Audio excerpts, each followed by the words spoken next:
Live and Rock is brought to you in part by ShifterMagazine.com, your source for entertainment news, reviews, and interviews. Plus, amazing resources and how-tos for the independent artist in you. Check them out at ShifterMagazine.com. It's another episode of Live and Rock, right? The show for creative soul. Most artists cannot be comfortable stuck in one box. That's right. And that's what this podcast is about. It's not just filmmaking, but creative pursuits in general. The creative life, whether it's music, whether it's writing, whether it's painting, illustrating, photography, dancing, whatever it is. Make some noise, rock the world before your time runs out. Let them know what you're about and just make some noise, rock the world. No matter what your game, make sure the whole world remembers your name. Make some noise, rock the world before my time runs out. You know what I'm about. I'ma make some noise, rock the world. Yeah, buddy. It's Live and Rock, episode 23. Yes. You screwed up you screwed up the intro, bro. Live and Rock, episode 23. I am your host, CDH. Live. All right. But what you are we just doing? confused everybody. So, ladies and gentlemen, welcome to episode 23 of Live and Rock. We are rocking live. That's right. On a beautiful April afternoon. The voice you are now hearing is yours truly, the one and only CDH Live. The real one. The real, authentic, genuine. And to my left, who you can't tell is to my left, but the other voice about to speak his own introduction is the one and only H.S. Lee, a.k.a. Mr. Hearts and Powers, a.k.a. Shell Rock. Yes, indeed. It's episode 23, and I'm excited. It feels like episode 23 is all about capturing your creativity, and that's my own little way of thinking about this episode, because some of the things we got planned are right in that vein. That's news to me, so I'm gonna be interested to see how this unfolds. How you explain this, capturing your creativity. Perspective on this episode as we go through it. Of course, you're definitely going to see that. And we got our suit up section. We got our feature conversation where we're going to give those updates about our major goals for the next 6 months. Yep. But as always, we like to start things off nice and easy, celebrate what's inspiring us. Yeah. But before we get into that, I have to do some sad, take care of some sad business. What do you mean? Unfortunately, as has been plaguing us for many months now at Live and Rock, yes, we had some technical difficulties on the last episode, which we have to apologize for. Yes, that is actually quite sad. It was an awesome episode and everything was going smooth, but unfortunately we didn't realize until after we posted it that approximately about the last 20 minutes of the show, for some reason, is just not there. It's just blank.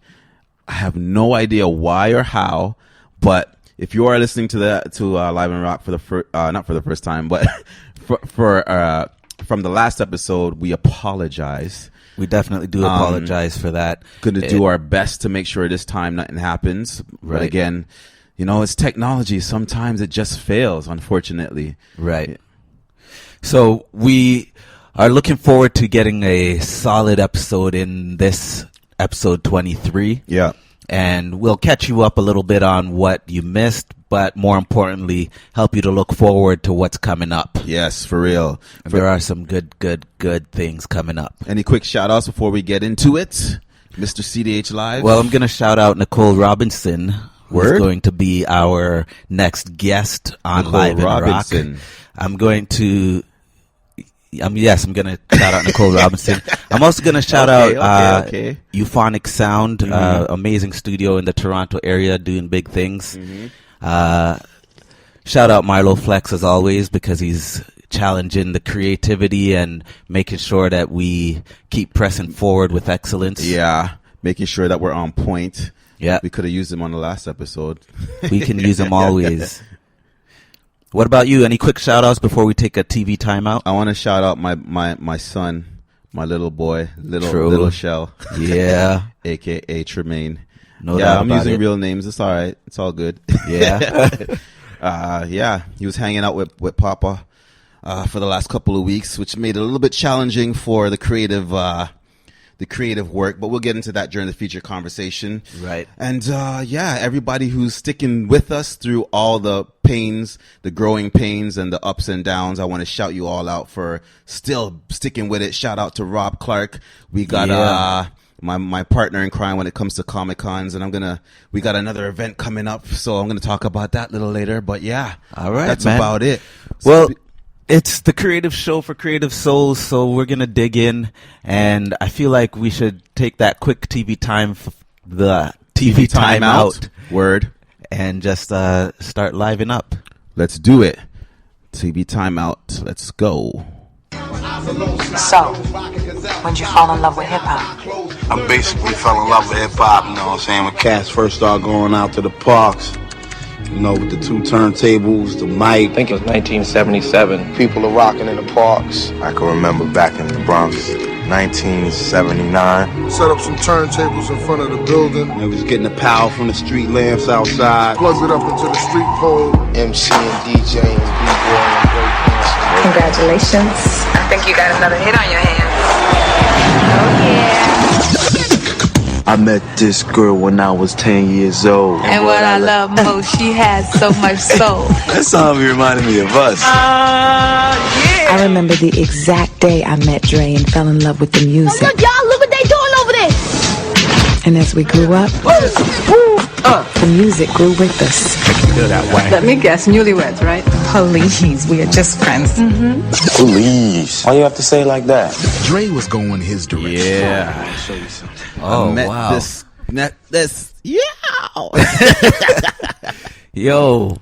Oh, man. You know, hip hop and movies have had a loving relationship for many, many years. Word. And it was nice for you to bring that one in. Fight the power. Yeah. Yeah. Give us the caption for that one, that TV timeout. The caption? Yeah. Well, you tell me. What is it from? That's from Brown Sugar. Woo! All right. Come on. You're on point today. Yeah. Brown Sugar. That deserves one of these. Hardcore. For those of you who may have never watched Brown Sugar, it's absolutely, without question, a classic hip-hop love story. Word. Amazing film. Word. Beautifully crafted, written, shot, and expresses such a love of just growing up in hip hop culture. That's true. Oh wow! You know what? As you just said that reminds me of another movie that I should have on my list that I completely forgot. I'll have to write it down right now. But while I'm writing it down, let me explain to our new listeners what we're doing right here. When we play the TV timeout, it's usually to get us ready for just a little conversation about what's inspiring us as creatives. Right. In the area of arts and entertainment since the last week or two. And last week when we did it, we were talking about a very recent hip-hop movie called Dope. Yeah. So we decided this week on this next episode during this section of the show, we're going to talk about Dope a little more in depth. Yeah. And expand it out more to talk about some of our favorite other hip-hop movies through the years. Yeah. So that's kind of why I flung in the TV timeout from Brown Sugar. For sure. Because the thing is, watching Dope, it's an intentional tribute to classic hip-hop movies and hip-hop culture in general. Yeah. I mean, it's about a group of kids who are engulfed in 90s era hip-hop. Yes. So it definitely led us to thinking back on some of those favorite movies that impacted us growing up and helped us to really see the whole full picture of what hip-hop can be. So let me ask you something. What was the main thing about that movie that you like? Because that movie is out of everything that's on our list. Obviously, it's the newest, it's the freshest. Yeah, for real. So you just saw it like last week or whatever. I saw it again. I watched it again after the episode.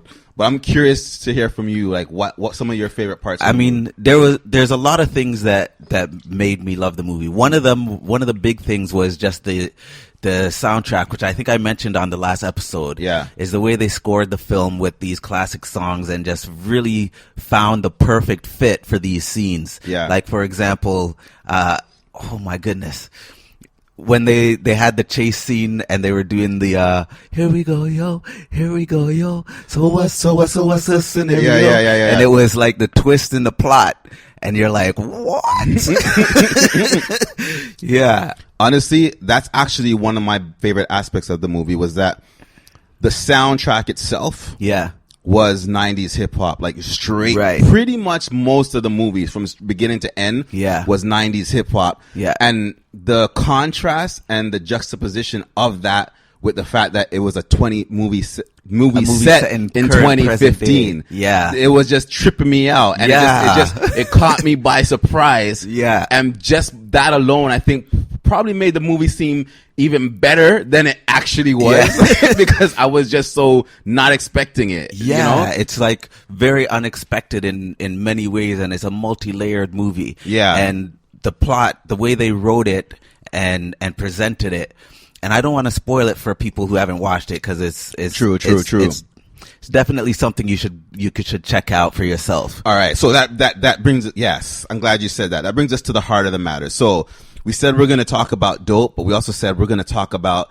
our top 5 hip hop movies but let's stay on dope for a little bit. Okay, but okay, fine. Okay, so can I ask you a quick question then? Yeah. Would you put it on your top 5? Well, this was a tough movies. This is a tough one for me, because I put a list together and I had it there on the list. Okay, but then I was just thinking back to how many classics there are.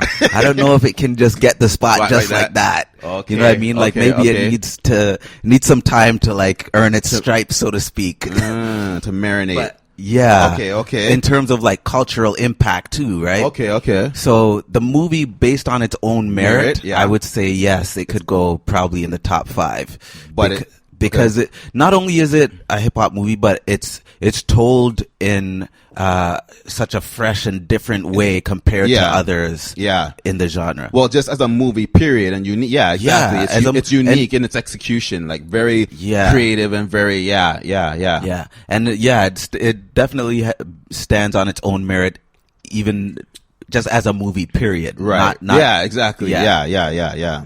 Whereas most of the other ones kind of have to compete in the hip hop genre, in their so lane. to speak. Right. Yeah. Okay, so all right, so I'm interested to hear your whole list. But okay, so what else about dope? What do we want? So we talked about the writing, we talked about the hip hop score, but for me also, I just liked the whole new sound of this group in there. Right? Yeah. It was just like, okay, respect due to golden era hip hop. Yeah. Not just respect, but mad love. Yeah. Like the guy, the lead singer, he's like an encyclopedia of 90s hip hop. He's dropping science that like you can't help but respect him. You know what I mean? Yeah. Like that's his weapon of choice. It's just his knowledge and passion to be able to like break it down and challenge you on anything related to hip hop. Yeah. And then even though he's at that level of appreciation, he makes music that is not that. Yeah. He makes original, fresh, his own sound. Yeah. And he expresses his own voice uniquely. Yeah. Man. Definitely. That I love that too, because that's very unique, especially for a hip hop movie. Yeah. And I use the term hip hop movie loosely because the movie's not really about hip hop per se, and even in this conversation we're going to get to in our list, the movies that we're going to be talking about, they're not necessarily movies that are specifically about hip hop, but we're just like they're traditionally classified that way because of mostly the music and the cast. That's right. Yeah, the setting and the culture but yeah, pretty much the main character is. His band, they describe themselves as a punk band, to be honest. They're called Oreo. Yeah. And I was talking to you about this back in the day still, about the fact that, you know, just because you're rapping doesn't make it hip hop. And that's kind of what their band is. Like, they're a punk band by definition. That's what they call themselves. But at the flip side, they're actually rapping on the But at different points. Interesting thing, because you positioned it that way to me before I watched it. Okay. And after I watched it, I was like, this he's not rapping. Like, if you take the music away, he's not really rapping. His delivery is punk. Okay. It's not rap. Okay. Well, not on every song. I'm not saying on every song. On most of the songs, and I mean, they only feature a few of the songs from the band. Yeah. But on those songs, he's not really rapping per se. He's giving a more of a punk delivery. I'm gonna have to go back and take a more like analytical look at it. But from my just watching it and having it wash over me without really analyzing, to me it felt like rap over rock. That's the way the music came across to me. I think if you heard the music without having seen any visuals, you might think slightly different. Okay. Yeah. Interesting. That's my thought. But the other thing too, I don't know to what level he was involved with the music, but the movie was produced by Pharrell. Right. And Pharrell is just like on a whole different level right now. Yep. He's always pushing the envelope. Yeah. You know what I mean? Going outside the box to create something. Speaking of pushing the envelope, I'm going to have to be pushy here for a second. Yeah. Because we are on a clock and we tend to a lot of times go overtime, and you always crucify me for it after the fact. Yeah. So, I mean, dope is dope. So but we got to get into the rest of hip hops. Yeah, here's the classic movie that it reminded me of. It gave me a feeling reminiscent of. Yeah. And that is the original on my top 5 list, the original House Party. Okay. It reminded me of the vibe of the original House Party. Where it's I can kind of see that. I see what you're saying. Yeah, it's like certain plot points and scenes were just kind of reminiscent of that. Right. It's like I mean, I could see it a little bit. It would be a way more serious version. Yeah, for sure. Way more hood. Yeah. But yeah, I could see that. It has that. It doesn't take itself too seriously type of feel. Yeah. Yeah, I hear what you're saying. Yeah. I'm actually surprised you pulled that out, because I completely forgot about House Party. It's not even on my list. So wait, is that number 1 on your list? So it's not number 1 on my list, but it's on my list. All right. So I'm gonna give you. How about we go back and forth? All right, go ahead. So that's your first. Shout out Kid and Play, House Party. For real. Just the first one or all 3? I put the first one, the original, on the list. Okay. Yeah. That's a good one. I completely forgot about that movie. Yeah, man. I can't forget about House Party. I did my list in Bilal. Oh crap! There's someone. Oh, Martin Lawrence. Shout out Martin Lawrence. Yeah, the beginning of a wicked career. Still. Yeah, man. But my list starts off. I'm going to do my list chronological. So the first one on my list is Juice. Oh yeah, that's on my list too, guy. Come on. Juice. To me, that's the first real hip hop. Well, I don't know if it was before or after House Party. Hip hop, but I think Juice was Juice before House Party. I can't remember. We could look it up. But go ahead. Sorry. For me, that was the first to me, it was the first movie that really centered around hip hop, in the sense that the main character was a DJ, and he was going, and it was all about him doing his DJ shows and trying to get on with Q, and then the fact that it was a breakout role, so to speak, for Tupac. Yeah, and it's so funny because nobody at the time knew who Tupac was gonna be. Yeah, you know what I mean? yeah, exactly. He just gave this chilling performance. You know what? In hindsight, I almost feel it's people didn't know it, but they just wrote a role. They wrote a role that was actually him. Yeah, you know what I mean? Yeah.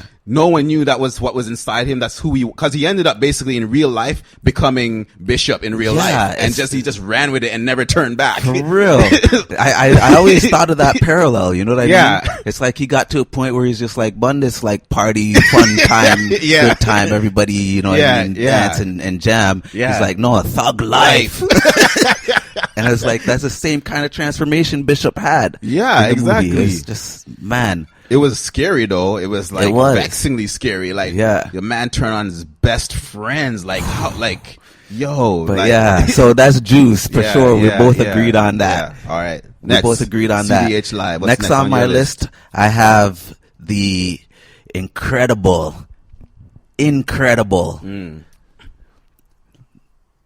this is like defining the genre. This is defining the era, the era of mid 90s. Okay. And you may disagree. Some people have given me some controversy over this, but I'll stand by this choice. Belly. Rockstone. Yo, to be honest, I haven't never seen Belly. Oh my God. Oh God. What? How could you even enter this conversation and tell me you haven't seen that movie? I've never seen Belly. Oh, but on I don't know where to start with you on this. Just watch the movie, guy. To give intelligent feedback as far as the comment of you about it being controversial, it's kind of what I was wrestling with when I was making my list. Was like, what really classifies any of these movies as hip hop movies? Like, how are we really defining it? Because some of them on my list, my list ended up being like 12. I couldn't get it down to 5. So then ultimately, before I came, I said, you know what? The only way I'm going to able to really narrow it down from 12 to only 5 is if I get super strict and just say only the movies that really are about hip hop music, period, or music culture, specifically about that, as opposed to just having elements in it. Okay. And that was part of my like, in fact, Belly was interchanged with Dope. Okay. That was one that I put in there, because the thing is, like we said before, a lot of it is based on the music soundtrack and the casting. Yes. And most of these movies we're talking about had lead rappers or rappers in lead roles. Yeah. Right? Yeah. So that's part of what we use to classify them as hip-hop movies. You're not the only thing, but two major things. Yeah. So what's the quick synopsis on Belly then? Essentially, Belly... Sell me on going out to watch it tonight. I'm not going to sell you on it. I'm just going to give you the facts. Okay. Belly is essentially the hip-hop expression of Scarface. And I don't mean that it literally had the exact same story. No, I understand. But in terms of the world and the kind of the concepts, but what makes it a hip hop version of that story is that it is true to hip hop versus, the big Colombian drug lords. Right. It's talking about two guys who grew up, played by Nas and DMX. I was just about to ask you if Nas was in. I remember. Both played amazing roles. Yeah. Directed by Hype Williams. So basically, the whole movie looks like 90s era music videos because he was directing all of them. Yeah. Right.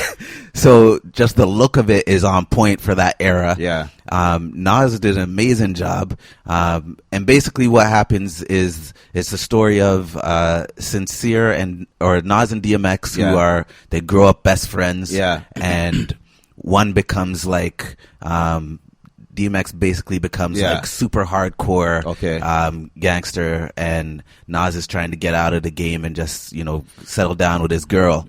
Real talks, I'm sold. You don't even have to say another word. Like, I'm super sold. And I don't mean to. I don't want to cut you off, but just because I'm watching the time. Yeah. So, but where the story goes from super there, super nice, yo. Where the story goes from there is to me what makes it so important of a film. Is where the story goes. Okay. And the thing is, like, in a lot of these movies too, for me anyway, I always wrestle with the violence and the cussing. and whatnot. Yeah. But at the end of the day, it's like these are realities of life. Yeah. In when you're trying to make it in those contexts. Yes, those are sometimes just realities. That are there, and showing it on film is important. I like how your list, has gone from two separate extremes right off the bat. Like, you started with the super, super, silly and fun with House Party. Yeah. And the next one on your list is like some serious, hardcore, like you said, mafia business, just in hip hop. It's gritty, man. Yeah. But it also has a strong voice when you watch it. You just have to watch it. Method Man is in there. T-Boz is in there. Wow. Okay. Stop. Just stop. You're kidding. All right, I'm gonna hang up. Next I'm gonna on just your put down the list. mic and leave and go watch it. Next on your list. Next on my list was the TV timeout, Brown Sugar. Okay. It was almost a last minute addition, but because I completely forgot about it until Right. But this one I think is self-explanatory because at the end of the day, this was one of the very few that literally hip hop and hip hop culture was practically a character in the movie. Right. Like, you know what I mean? Like, it was central. The movie starts with, when did you fall in love with hip hop and that whole, you know what I mean? Yeah. But you know what's funny though is that movie, Nicole mentioned it to me and I was like, oh yeah. But I actually didn't put it on my list because I kept top 5 on my list. And I knew it was a stretch, but I was like, well, he put it in the title, so I'm going to allow it. Honestly, I completely forgot about top 5 till we sat here to start doing this, and I just scribbled it on my piece of paper because I'm like, top 5. Because, like, again, when we played the TV timeout, that's when I remembered it, because it's the same thing. In the movie, they're talking about your top 5 MCs of all time. And it reminded me, listening to the beginning of Brown Sugar, that opening reminded me of the top 5 movie with Chris Rock and them sitting around and talking about what's your top 5 MCs, man, you know? You see what I'm saying? So I would definitely agree with that. Top 5, definitely. Yeah. Let's keep it moving for our listeners. Listeners, trust me, if you haven't heard any of these movies you haven't watched or seen, go check them out. So what do you have left on your list? You Got Served was next on my list. Really? Yes. I know. Controversial. That didn't even make my short list, guy. Wow. I don't know, man. Like, I think it's like, I don't know. For all the hip hop dance movies that have come out during, you know, that whole, I guess, short love affair phase Hollywood had with those dance, I think it's the best. Okay. Just the performance, not even just the performances, but the dancing overall throughout the movie is just sick. It's just like on point. And there hasn't been much, I can't think of any other movie franchise that showcase hip hop dancing. Right.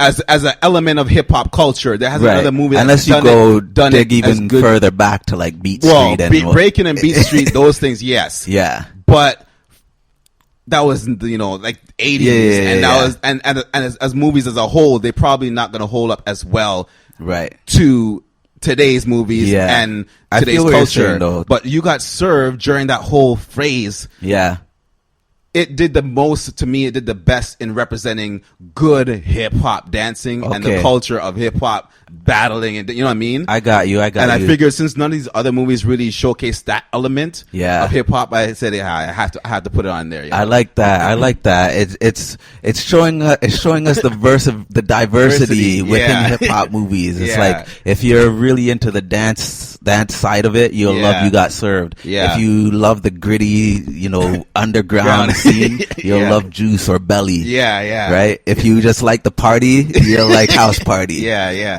And do you got anything left? Of course, it's a top 5. Well, I think you've done more than 5. That's 3. Why I'm asking. Okay, go ahead. What's your next one? Well, I mentioned 4 already. I got 3. I got top 5, Belly, House Party from you. And we both said Juice. Oh, that was on your list. Oh, I didn't realize that. Oh, okay. So what's your last one? The last one is my number 1. Okay, you want me to do another one before you do your number 1? Okay. The next one, 8 Mile.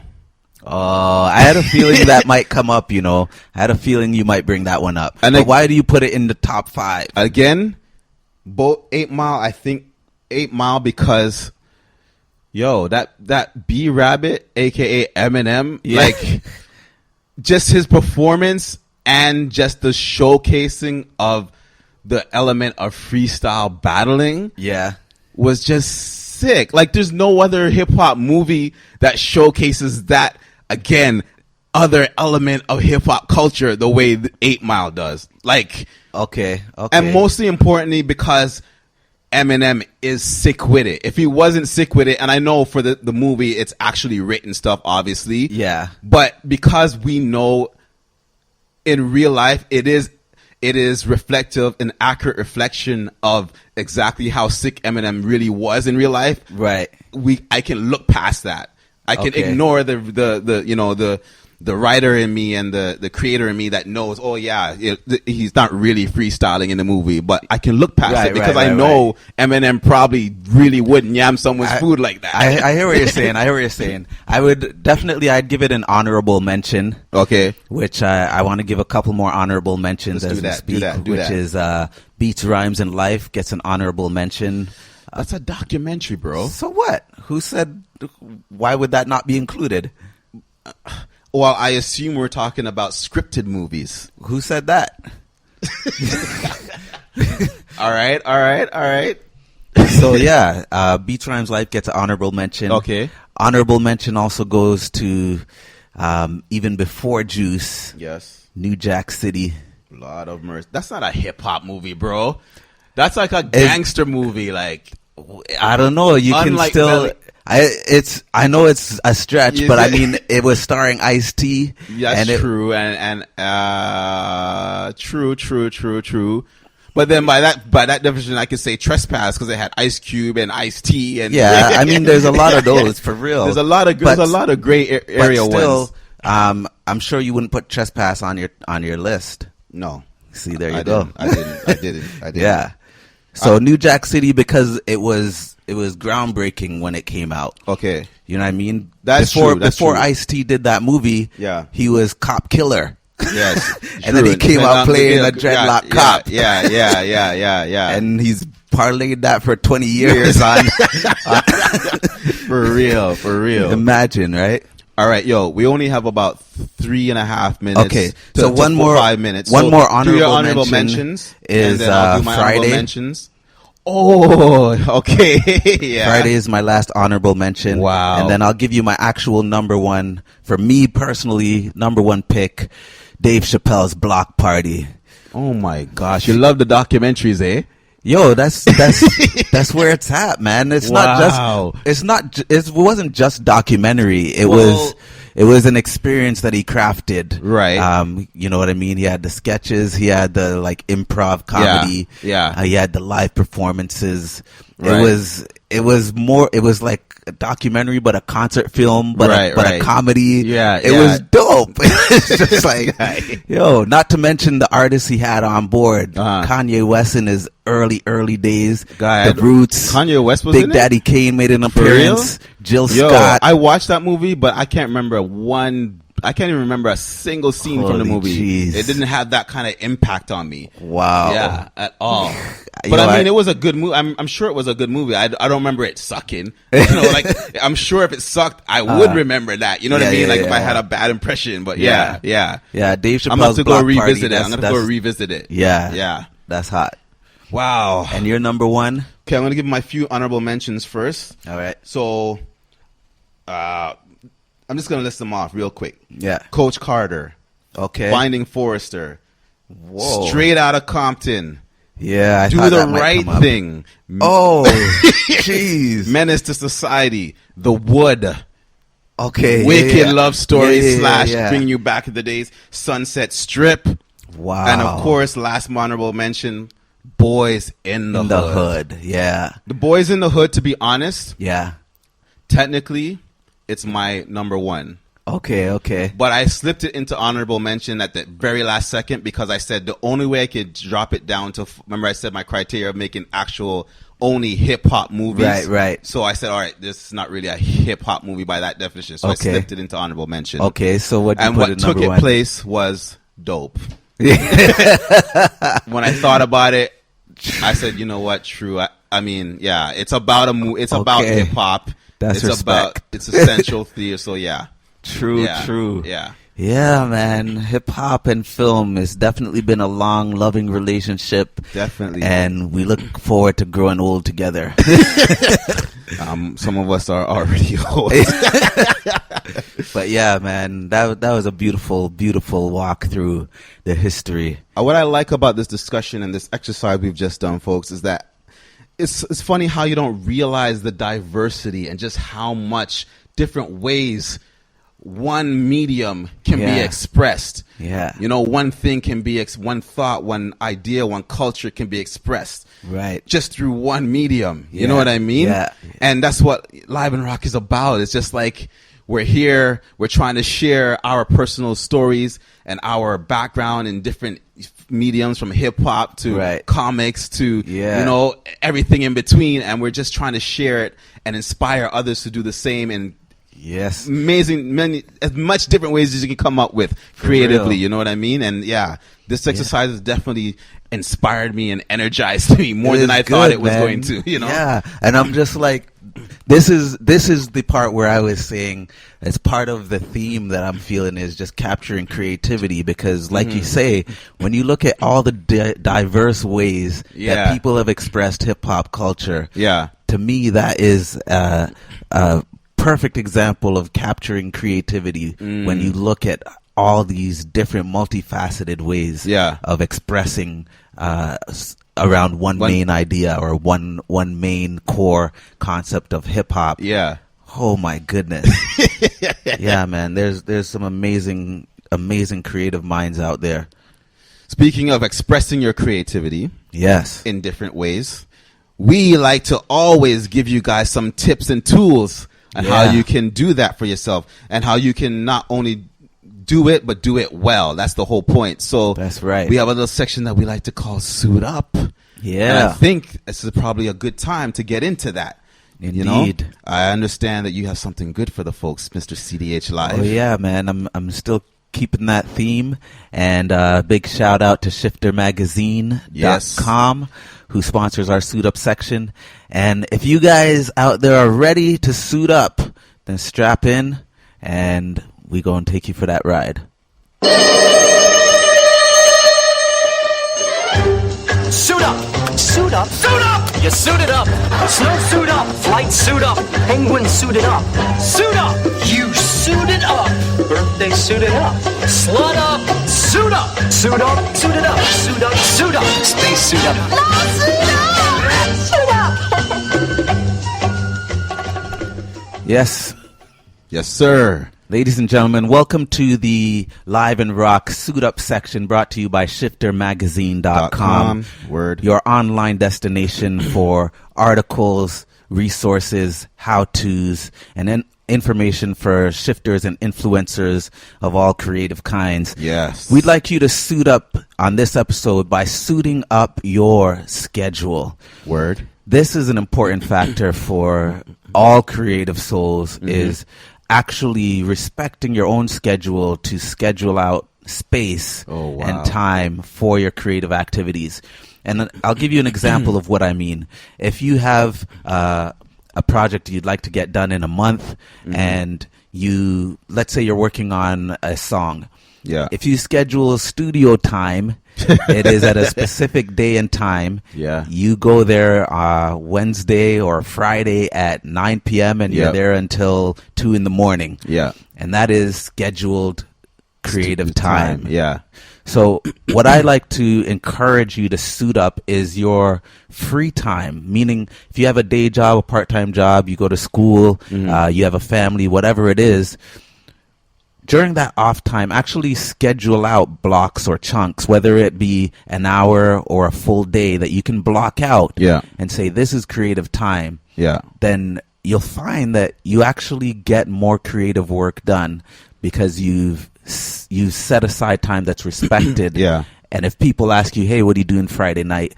Just because you're not at a scheduled studio session or a show, that time is still scheduled for you, and you're putting that importance and that priority on your creative expression. We touched on this a few episodes back. I think I was talking about how I was kind of struggling with that, with the whole scheduling and thing, and it's very important. Like, I definitely agree for sure. Suiting up your schedule is definitely good. And I actually, when we get into our feature conversation, actually, that's one of the things I wanted to talk about, because my last 2 weeks have been kind of rough in that department again. Yeah. But it happens so often. And I think you are right, CDH Live. Like, just the act of scheduling it in advance, it doesn't mean it's going to eliminate it altogether, but it definitely helps to keep you productive and protect the time. Because when you don't schedule it, it's like you said, when you have free time, 1,000,001 things come at you, like, oh yeah, what you doing this weekend when you're leaving work? And people are like, oh yeah, we have this jam, or we're gonna go do this, we're gonna go hang out here, like, and just before you know it, your time is gone and you haven't spent Everybody's going to get drinks. You coming? Yeah. Well,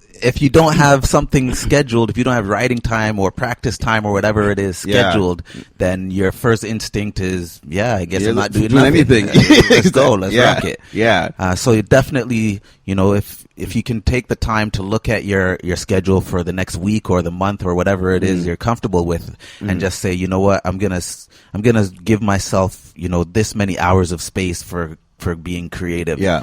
Then that can go a long way. And if I could add something before we wrap up this particular suit up. Yeah. It's definitely in regards to people who are looking to accomplish a specific goal. Yes. Right?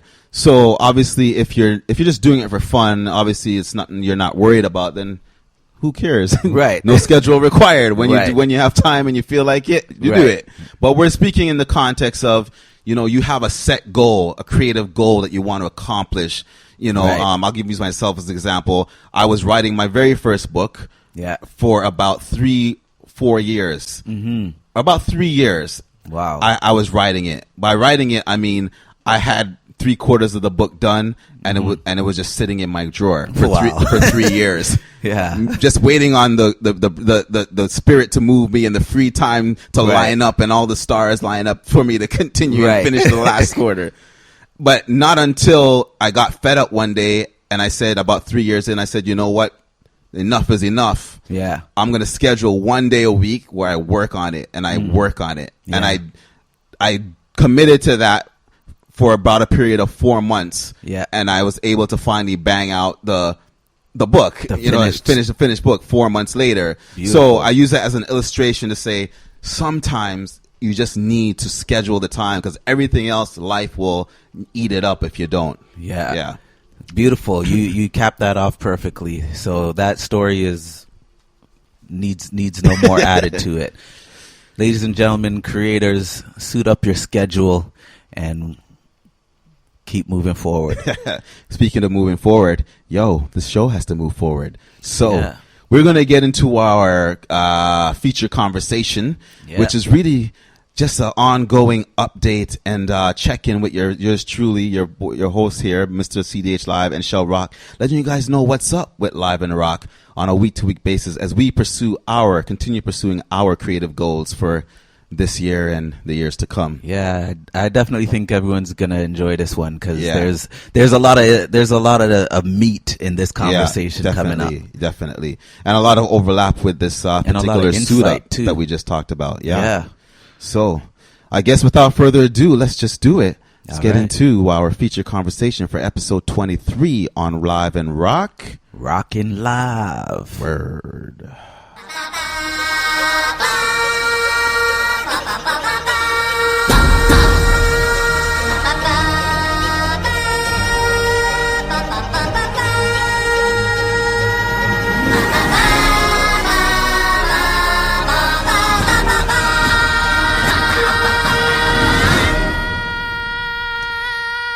We are live yes, again. Ladies and gentlemen, we are now live, recording live, broadcasting live on Spreaker and Periscope. Yeah. We are here for the feature conversation, episode 23 of Live and Rock. Yes. Yo, what up, Mr. Right Away? Nice to see you. Yo, what up? Yo. I love that. Yes, we are, rocking live. We are about to go into a feature conversation right now. Yeah. Where Shell Rock and CDH Live are talking about our individual journeys on our own creative pursuits. That's right. And we're going to just clearly define what our goals are for the next 6 months and help you guys to celebrate. And, out in New Brunswick. All right. Who's out in New Brunswick? Mr. Right Away is out in New Brunswick. What? But anyway, we're gonna break that down so you guys can celebrate with us the accomplishments and go through the insight of the challenges and hopefully learn some things that you can apply. Keyword that hopefully you learn something and also get inspired and motivated to continue doing what you do. That's right. We'll start as we always should start this section. Yeah. This is a new section for us, so we haven't been doing this for the entire life of Live in the Rock show. This is pretty much a new thing we've started in about 2 episodes back. Yeah. Focusing our feature conversation on our specific creative journeys. But the way we want to start it off each episode is talk about our celebrations. Anything to celebrate since the last episode, CDH Live? Yeah, no question. Right now, the biggest celebration is actually clearly defining my goals for the next 6 months. Because as you recall, a few episodes back, I had at least 12 projects on my plate. Yes.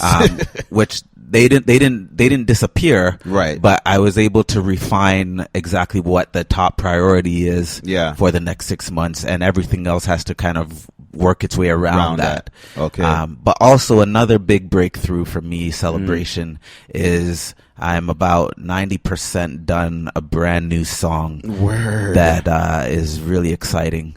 And I'm definitely down for celebrating that, yo. So what's a celebration without word? Yeah. Actually, I might even say that might be a little bit premature because I really just want to hear the actual song. I don't know when the last time it is I heard a new song from you. Like, honestly, tell me about it's been at least a year. Tell me about it. If I don't include the song that you and the wife did for that charity. Yeah, what is it called again? Stand Up or Rise Up? Stand Up, which is it's its own story, yo, and it has not yet been released. Guy, honestly, sorry, I don't mean to hijack the conversation or sidetrack from your celebration, but yo, that song is live. Like, that song is nice, and I'm just frustrated and upset. When are we going to be able to actually just hear it? Like, they're holding up the gravy train. Like, what's going on with that? Yeah, that is kind of what's going on right now, is that the song was written basically on commission, right? Meaning they dictated what the song was to be about, right? And it was for a specific purpose connected to this charity, right? So at this point, we're kind of frozen until they decide how they want to move forward. Have they been using the song in any way at all? The song has not been used at all. So far, the only people to hear the song are those involved in the creation of it. Is this one? We should probably have a episode about this at one point. Yeah. But this is the frustrating thing. What do you do as a recording artist when your work is done, or you do projects that are good work, you put your heart and soul, and then they just sit there? Right. You know what I mean? Like, the person who hired you to do it is doing nothing with it. Yeah. How do you deal with the emotion and the vexation and frustration? Like, honestly, I feel like I want to just tell you, just take it. Let's just take it. Just do something with it. Well, I mean, this to me is part of why the whole idea of setting clear goals is so important. Right. Because then when you have those client projects, or those projects that you don't have full control over, then you don't feel, completely lost and frustrated because you have your own personal goals to work towards. Yeah. Yeah.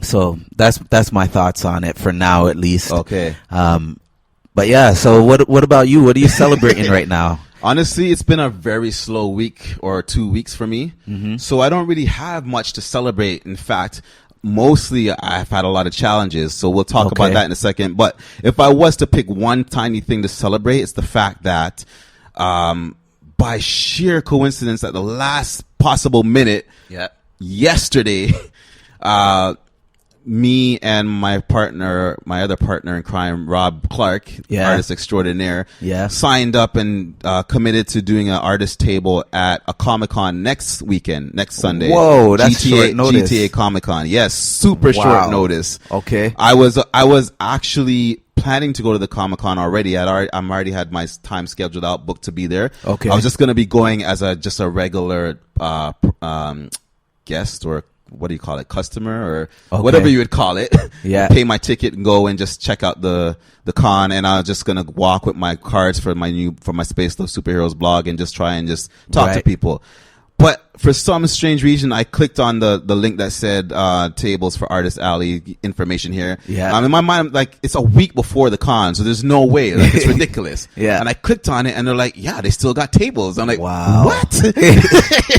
So, needless to say, I call Rob, who is my special missions partner in crime for Comic-Cons. Right. You guys have done several together. Yeah, and he's like, yeah, he's down. Let's do right. it. So it's exciting for me because when's the last? I haven't done a con since last March, Hamilton. Okay. And as far as my goals, which is what we're talking about today. So it's been a full year since you've done one. No, 6 months. March. You said last October. March. Sorry, I meant October is what I meant to say. Okay. October. Okay. I did Hamilton. All right. But as far as my goals and the discussion today, it's right in line because doing Comic-Cons is something I've been doing for the last 3 years, but now this is the first one I'm starting the new season of doing Comic-Cons to promote my new current project, which is Space Love Superheroes, the blog. So it's exciting because I'm like, all right, finally something new that I have to talk about when I go to the cons, you know? True. Yeah. That's good. Good. All right. So next week you're going to be at an actual Comic-Con. That's right. And it's the first of about 5 of them I have between now and October again. So all 5 are booked already? Yeah, man. That's beautiful. Well, I don't have a table at all 5. Okay. This one. But you're committed to going regardless. Yeah. Okay. So I have a table definitely in October, and I have a table at this one. Okay. And, we'll see what happens in between. See if there's any other last minute changes. But either way, I'll be at all of them. Okay. So that definitely feels like a good segue to our, clarifying goals conversation, because when you think about Comic-Con, it's exciting. It's a lot of energy and buzz, but how is it related, or how is it going to benefit you in the long run just being there? Like what's the big picture here? What's the major goal? Yeah. So I feel like we can pivot into that conversation. How do you feel about that? Perfect. That's what we're here to do. All right, cool. So what is the relevance to you? To me, the whole idea was making our goals clear, simple, smart goals. Yes. So, which is something we both agreed after our last episode when we talked about it. In retrospect, when we listened back, we were both like, well, we didn't really define them as such on the episode. Right. So I feel like we've had some time to think about it, and we've come up with 2 very succinct, clear, smart goals. And before we state them, you want to reiterate what we mean by smart? So for those of you who are just hearing this terminology for the first time, SMART goals, or maybe you've heard it before but can't remember. Yes.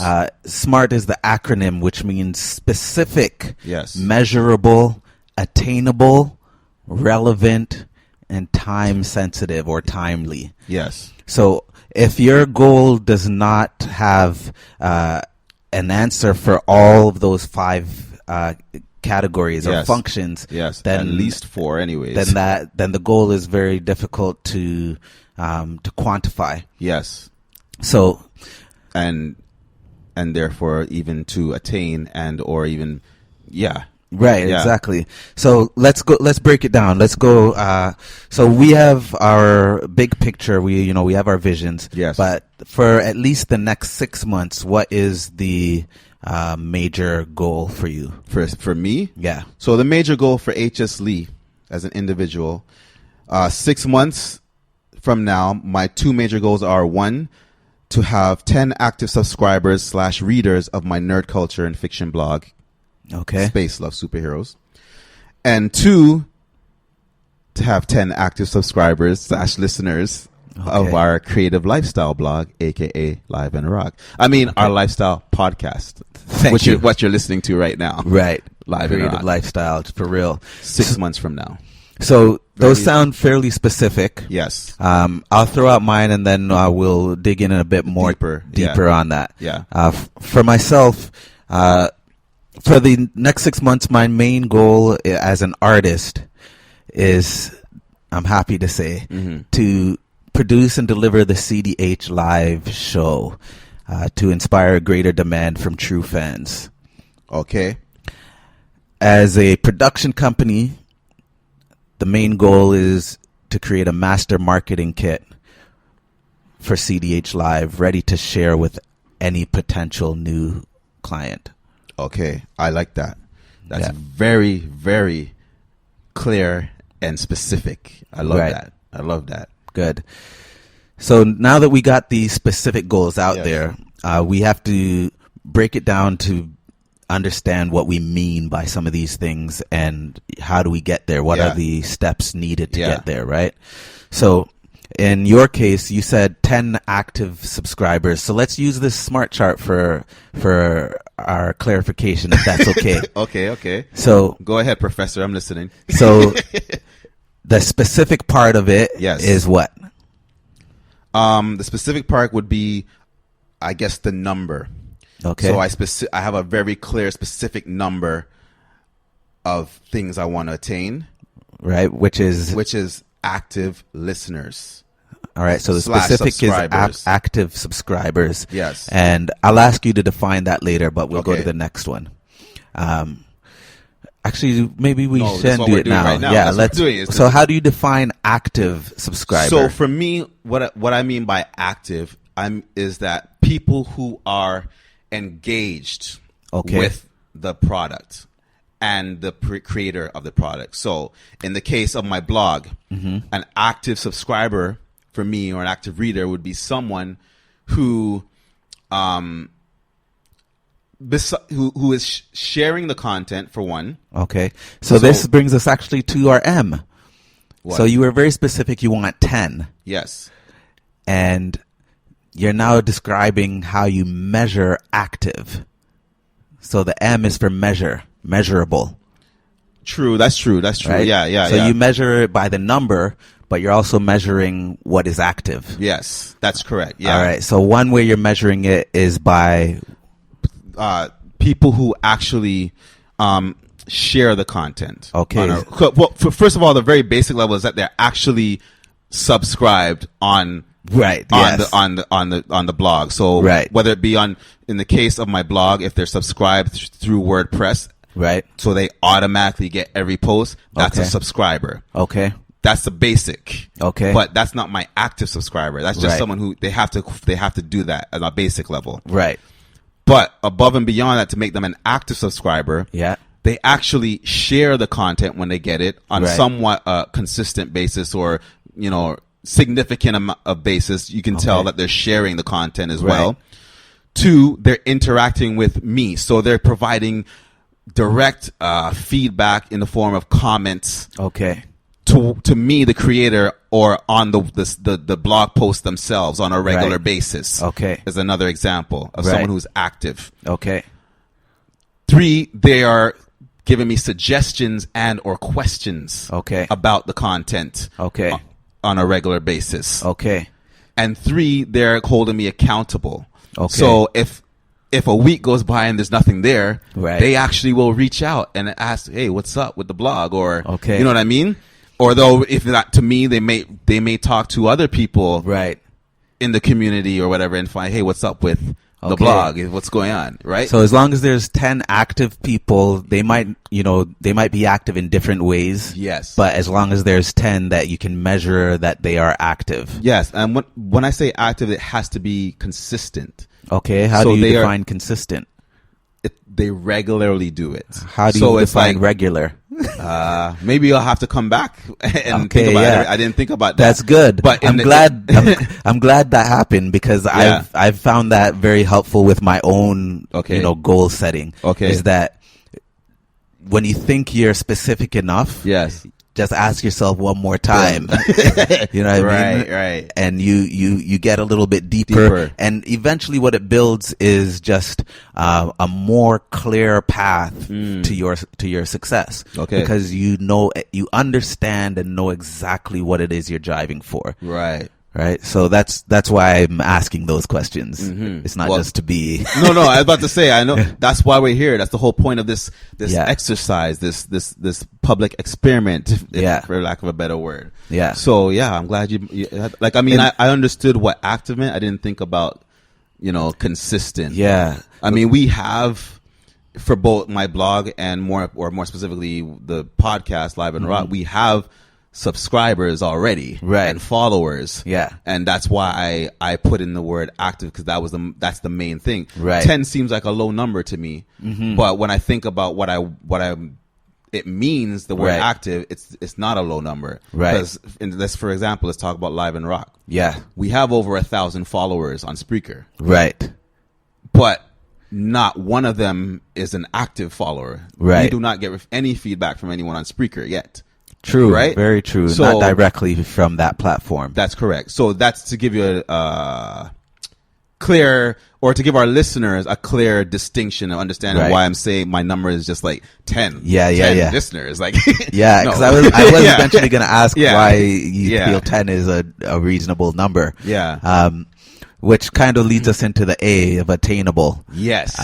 Yes. So we know it's specific. We want 10 active subscribers. Yes. We know you're measuring it by shares, comments, questions, accountability. Yes. And now we're just questioning, is it attainable? Yes. Well, okay, is it attainable in the next 6 months? As far as the attainability, it's hard to know for sure exactly. Okay. But you use your past experience to try and figure out what is realistic in setting the goal, and the numbers and whether it's attainable. So in this exercise, I use Live and Rock as my, my source to figure out, okay, what makes sense realistically. And I looked at our performance as a podcast over the last almost a year, right? And I looked at, okay, well, it's been almost a year, and how many active subscribers and or listeners do we have on that? And looked at that and said, okay, is it realistic to think I can get? I love that. This is the A is right in the middle. It's the heart of it, right? Yes. And to me, that's because that's where you spend the bulk of your actual time. Is trying to attain it. Yes. Yeah. Right? So that's where you make your decisions on a daily, weekly basis as to what is actually going to help you attain your goal, as opposed to what is fun or what am I most passionate about or what's going to make me the most money. No, what is going to get me closest to the goal. Yeah. So that's the attainable part of it. It is very hard to define at the beginning, but like you say, based on past experience, etc., and your resources, you make you try and make your best estimate to how attainable or realistic it is. The resources is the flip side of the coin. So you look at past experiences, one side of the coin in making your judgment. Then the flip side of that is what is the resources that you have to execute moving forward to make it happen. Right. So in the case of, let's say the blog I'm going to go with now. Right. I now have a game plan of how I'm going to promote the blog and try to attain or those readers moving forward that I didn't have before. So you asked me about the Comic-Con. What is the point of doing the Comic-Cons? Yeah. Now with the blog, there's a purpose. The purpose of me going to the Comic-Cons now is to promote the blog, is to connect. I shouldn't even say promote the blog, more so connect with people who are in the demographic that the blog is for. Yeah. It's more about going out there and having that face-to-face connection and interaction with people, and sharing with them, getting to know them. And then after that, also saying, hey, by the way, this is something that you might like because it, I can clearly see you love this. Yes. This is something where you might find. I love that because to me, the A also brings us to action steps. Okay. Right. So once you realize your goal, it's specific, it's how to measure it, and you want to attain it. That's when you have to start creating an action plan and take active steps towards it. Yes. So now, like you say, when you go to the Comic-Con, you're going with an action plan to engage people in conversation, to share what you're doing with the blog, etc. Yes. And so the next is the R. The T, the R is next. What was the T again? Sorry, timely. Yes. Timely, or yes. time sensitive, timely. That part is very simple because you set 6 months. Yes. So you could give a specific month. For its accomplishment. Yes. What would you say is the specific month? I think it's October based on where we are right now. Yeah, October. So by my last con for the year, which is in October, within a few weeks of that, I'm hoping to have hit my goal. Okay. So I'd even say just the end of October, October 31st. Okay. I'm looking at it as this is my season. My promotionals, I'm going out. Starting. You know what I mean? Yeah. You know what I am actually, as you're speaking, I'm thinking about this if it fits around my current SMART goal. Okay. But I'm thinking of basically breaking this down on our website so that people can follow along a little bit more actively. Yeah. I like that. But yeah, so back to the R. Yes. The relevance. So in the long run, how is this actually relevant to you? Why is it important to you to reach this goal of 10 active news subscribers? Well, the main relevance... I shouldn't say new because they could be existing subscribers, just making them more active. The relevance is that it will bring me one step closer to attaining the real big picture goal. Okay, which is to ultimately establish sorry, you know what? This part I haven't thought about. The succinct way of stating the big picture goal. Right. But it's along the lines, obviously, of eventually being able to have a strong audience base, right, for my blog and for Live and Rock, that can sustain me putting out work on a regular basis and receiving monetary return for it, and being able to make money from it and be paid to do what I love. Essentially, it's a long term goal. Making a living from your passion. Yes, exactly. Right. And I have a very specific incremental way of reaching that goal over the next year and a half. Right. And we'll talk about that in the next episodes. We'll talk about our 12-month goal and then our 18-month goal, over the next couple of episodes. But essentially, this is the first step. Right. This 10-month goal is just the first step on the ladder towards that ultimate goal. Okay. Yeah. Okay. So that was good. I grilled you for a little while there, I know, which I'm going to hand it over to you to do the same for me. But I hope that helps people to see, how much work it is to think about these things. But also, how helpful it can be to think about these things. Yes, definitely. And again, this is an experiment. Yeah. We've never really approached our creative work so formally like this. I'm sure we've done it in different ways. Yeah. And you probably way more than I. But doing it publicly like this and doing it in a regular, consistent accountability thing between the two of us, we're going to see how it takes us. Yeah, 6 months from now, I'd like to see, that you see the fruits of the labor, and that it does pay off. And that brings us to what we're doing now, which is putting you in the hot seat. Yeah. Like I want you. Okay. So let's talk about it. 6-month goal for CDH Live. Okay. So for the SMART test. Yeah. The first one is, again, specific. Specific. Right. So your specific goal is the way I'm reading off what you wrote. Yeah. As an artist, your specific goal is to develop a flexible length live show that attracts 10 to 50 true fans. So, and then the company one is develop and share an inspiring brand identity with 1,000 potential fans. Yes. Now, so can I, okay. Go ahead. I wanted to start with the artist one. Okay, sure. But I do have to say that I've refined a little bit those goals. Oh, okay. So the way I stated them today was produce and deliver the CDH live show. And even since I wrote this down, I made it more specific. Okay. So rather than flexible, I say a marketable CDH live show. Okay. So produce and deliver a marketable CDH live show. Let's stick with that to start. Yeah. Okay. So the producing part, I think, is a little bit self-explanatory, or maybe not. Yeah, it just means that I'm the one that's making it happen. Okay.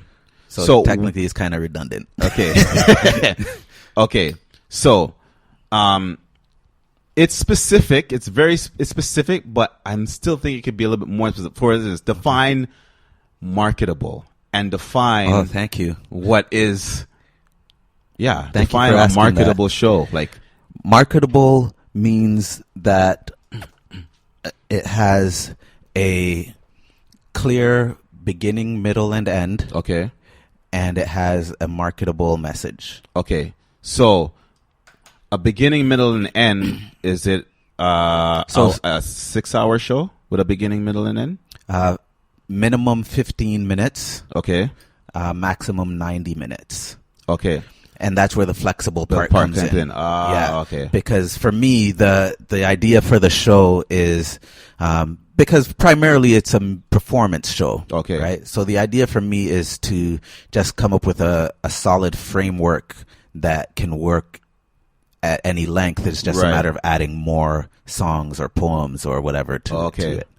So, I mean, I feel like I'm almost jumping ahead, but it sounds to me like just even the word show in your SMART goal needs to be a little bit more defined. Or not defined, but I guess for you on the back end, you have to know what a show is. Yeah, you know what I mean? Like, because show is a general term. It means so many different things, right? Yeah. You could be singing, you could be rapping, you could be doing stand-up, you could be doing, you know what I mean? Yeah. Right. Yeah. So for me, the live show basically means on stage. Okay. And the flexibility of it for me is that it could be as little as me and DJ, like me and some soundtracks. Okay. Or it could be me and the full band with backup singers, etc. Okay. That's the flexible nature of the show I'm creating. Okay. But what is the show that you want to create in your heart of hearts? That is essentially... Like, what would it look like? Because you just mentioned, you know, like you said, it's flexible. It could be different things. Right. So are you saying that the show that you want to create is going to have all those different elements? Or are you going to develop and decide on, okay, this is what the show is. It's only going to have 2 minutes of DJ and me talking for the rest of it. Like, that's the part of developing it. Okay. Is giving it that very specific beginning, middle, and end and transitions. Okay. Right? So if I have a half-hour set that I can look at this framework and, you know, either just pull things out. Right. In order to make it fit in that 15 minutes. Right. Or that half hour, sorry. But it's something I've already been working on. Okay, hold on. Sorry. Yeah. I think I'm just understanding. I think I was misunderstanding your goal from the beginning. Okay. The flexible in your goal statement is literally what the goal is. The show that you develop has to be a show that can change from night to night. Exactly. I didn't understand that. Yes. I misread it. Yeah. I thought you meant a flexible length, meaning between now and then you're going to decide, you're going to figure out what the length is, but the length, once it is done, it's just one set length. No. It's a flexible length show. I get it now. That makes more sense. Okay. Yeah. Now we're on. I mean, essentially, the way that it makes most sense to me as I'm developing it is to develop it for at least an hour. Okay. And then be able to pull out core elements to do shorter versions of it. Yeah. Yeah. You might even want to have just as a suggestion. Yeah. Just a preset 3 different lengths of the same show. Yeah, like that's essentially develop the full hour show. You got it right. And then take out a preset half-hour version and a preset 15-minute version. You got it 100% on point. Those are already 100% wicked. All right, so that's the specific for me as the artist. The measurable. How are you going to measure whether or not you attain it? Well, I guess it's pretty self-explanatory if you have the show done. Yeah, so the measurable part is good in 2 ways. One is that I actually have to do it. Right. So I have to perform it. Okay. It doesn't have to be the full 90-minute version. Right. But I have to perform it. Well, wouldn't you realistically, in order to know whether or not you've hit the 15-minute and hit the 1 hour version, actually do it? Well, I mean for an audience. Yeah, I know. Yeah. But wouldn't you have to actually perform it, every version of it, to know whether or not you've hit it or whether or not you've planned too much and it's not enough time or it's too much time? Like, you know what I'm saying? Well, yes and no, but the main thing, because it's a flexible length, is that I mean, I guess I would have to at least rehearse the different lengths. Right. But for the goal, for the next 6 months at least, it's just to develop it. It's to develop it to a marketable length. And part of also marketable is the length of time that is in demand. Right. So that for right now, for where I am in my career, it's generally 15 to 30 minutes. Yeah. Unless I'm putting the show on myself. Yourself. Right. Then I got to give at least an hour. Yeah. Right? In some way or some capacity, I have to give at least an hour because it's my show and you can't bring people out for an event to give them 30 minutes. Yeah. So I'm glad you said that because now I understand. Now we're getting even more definition like of the marketable part. So that's another part defined. Yeah. So, what were you? Yeah. So the marketable aspect of it is clearly defined. This is a half-hour show that includes this, that, and the other. Yeah. And here's why you should get it. Yes. Right. And so for the marketing side of it, it will have to be essentially defined lengths. Right. And like you say, I'm working towards a small, medium, large. Right. Yeah, I like idea. that. I like that. Yeah. Okay, so that's I want to get to also that now. different audience sizes too. But yeah, that's all part of. We only have about 10 minutes left, so I Okay. want to try and move it. Yeah. But that's what I want to get to now is the action plan. So we obviously know how it's going to be measured, and we know it's specific, but the A, is it attainable, and what actions are you going to take to get to it, to attain it? Yeah. Or so do you have an action plan at this point, or do you have to start coming up with it? Like you missed the schedule. Yeah, I both have an action plan, and filling out the action plan is part of the action plan. So, just to clarify what I mean by that. Yeah. Essentially, the first thing on my action plan is to detail it as much as possible. Okay. But some of the things that I know I have to do included in that is, like you say, defining certain lengths. Yeah. Right? 15, 30, 1 hour. Deciding on the songs, deciding on the basic outline of what happens in the front of the show, what happens in the middle of the show, what happens at the end of the show, deciding on the message for the show, right, or the theme for the show, so that the beginning, middle, and end ties into that, right, and gives it a coherent package that can be marketed to say, hey, if you're a promoter, here's a package show ready to go. Yeah, essentially. And if I'm putting on my own event, I can clearly tell people in one sentence, this is what the show is about. Check it out. Yeah. Yeah. But do you have so part of your action plan, step one, is to sit down and write the action plan.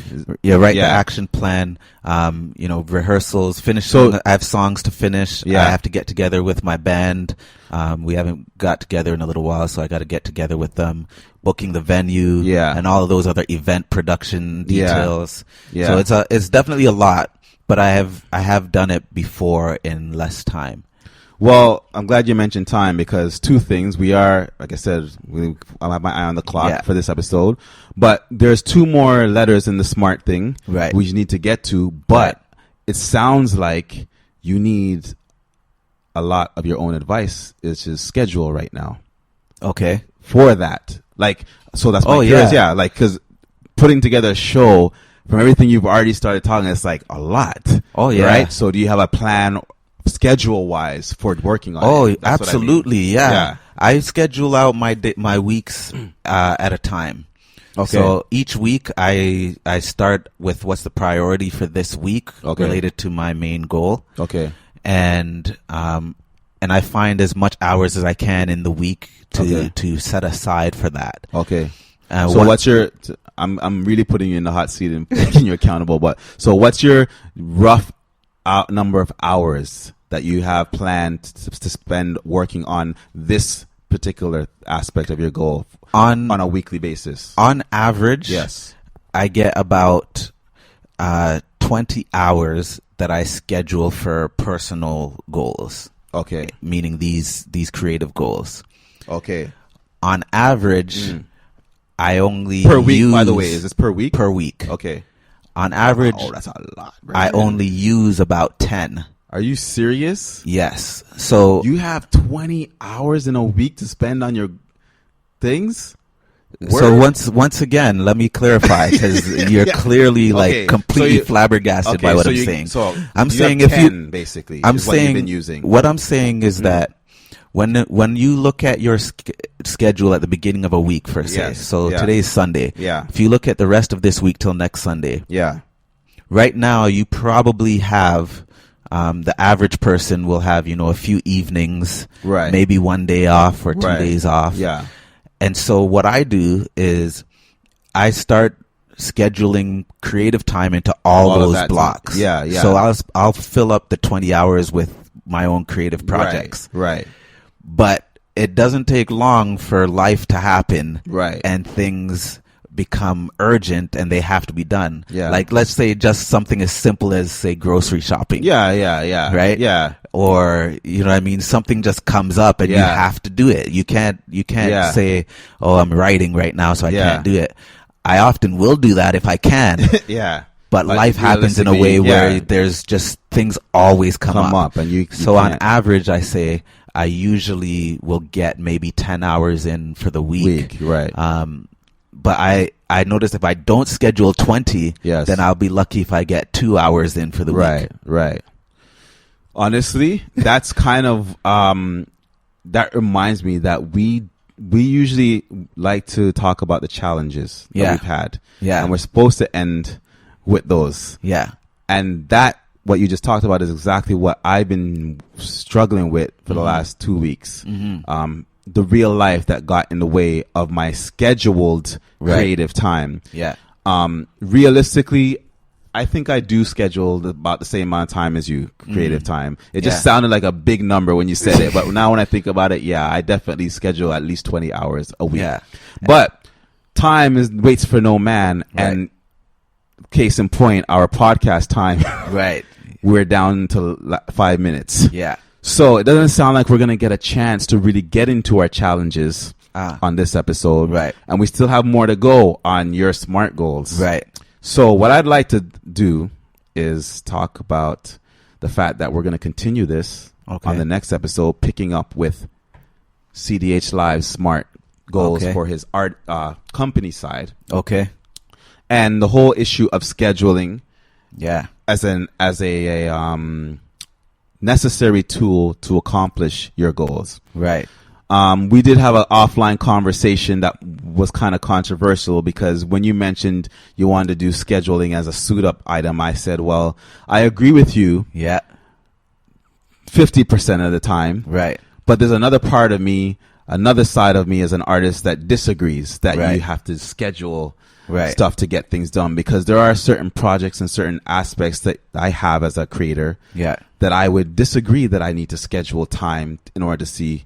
And I know that there's other creators out there who do things who do not prescribe by schedules. They're like, I go when the muse comes, that's when I create, and that's how and they've seen success doing that. So that being said, this is not the time to bring it up or to discuss it, but I just wanted to let our listeners know, like, okay, next episode, what we're going to do is, in the feature conversation, we're going to focus on CDH Live side. We're going to finish his update. Okay. And then we might also touch on this whole scheduling thing as it pertains to him accomplishing these goals, and maybe touch on the controversy on whether or not it's really that necessary. Because I think maybe some people may disagree.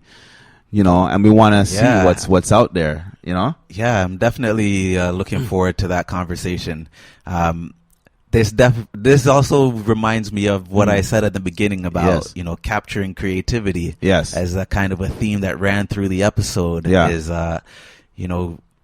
putting these goals out there, coming up with timelines and action steps. Yes. The whole idea is to actually capture your creativity, because inspiration doesn't wait for you to be available. Right. Inspiration comes when it comes. And our job as creators, as artists, is to capture that creativity in the most effective way possible. I think that should be the title / theme of the next episode: capturing your creativity. It could be. Yeah. So I'm looking forward to speaking some more about that. This has definitely got me fired up. Yeah. And the accountability is good. And so I can't wait. Like I said, I'm enjoying being able to put you in the hot seat. I'm enjoying us being able to talk about stuff more detailed. But we have 2 minutes to go, so we should wrap things up. Yep. Definitely shout out to everybody who watched on Periscope and listened live on Spreaker. Yes. Shout out to Mr. Right Away. Shout out to Stubbs. Shout out to ShifterMagazine.com. Milo Flex. And shout out Rob Clark once again. Looking forward to our next episode where we will have a guest in the place, Miss Nicole Robinson, right? AKA Mrs. CDH Live. Thank you. I'm glad. Confession is good for the soul. So good for the soul. Yeah. Definitely amazing things that are on the horizon as we get into this warmer weather. Yes. We'll give you some more updates on where our next steps are. And we important update for everybody listening. We're getting ready for our 1-year anniversary of Live and Rock. That's right. I forgot. So that's coming up at the end of next May. month. That's right. We'll tell you some more about that on the next episode. Yeah. And if you may have noticed, the Live and Rock video show has taken a slight hiatus. Yeah. We will give you some more updates around that on the next episode as well. Yeah. Thanks for bearing with us. We hope that you definitely have come away with some good stuff from this new format, new focus on Live and Rock. But until the next one, like we always say, yeah, if you're gonna live, you might as well rock. Most artists cannot be comfortable and stuck in one box. That's right. And that's what this podcast is about. It's not just filmmaking, but creative pursuits in general, the creative life.